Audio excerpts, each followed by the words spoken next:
Ayan na.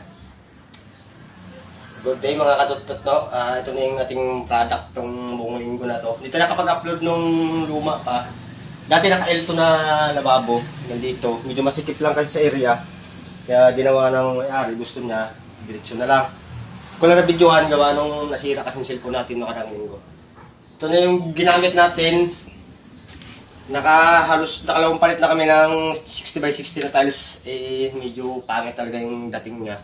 So pinalitan ng may-ari, gumamit na kami itong makapal na granite. Yan, buuhan niya siya mga kadutot. Isang buo yan. 8 feet. 8 feet yan, sinampa namin ang buo. So wala nang dugtong-dugtong. Ito naman din talaga ang latest ngayon. Ito, bago na rin, pinalitan na rin natin yan. Tapos yun, may mga layer na rin tayong ginawa. Yan. Ito dati naman na to. Naka-L lang kasi dati.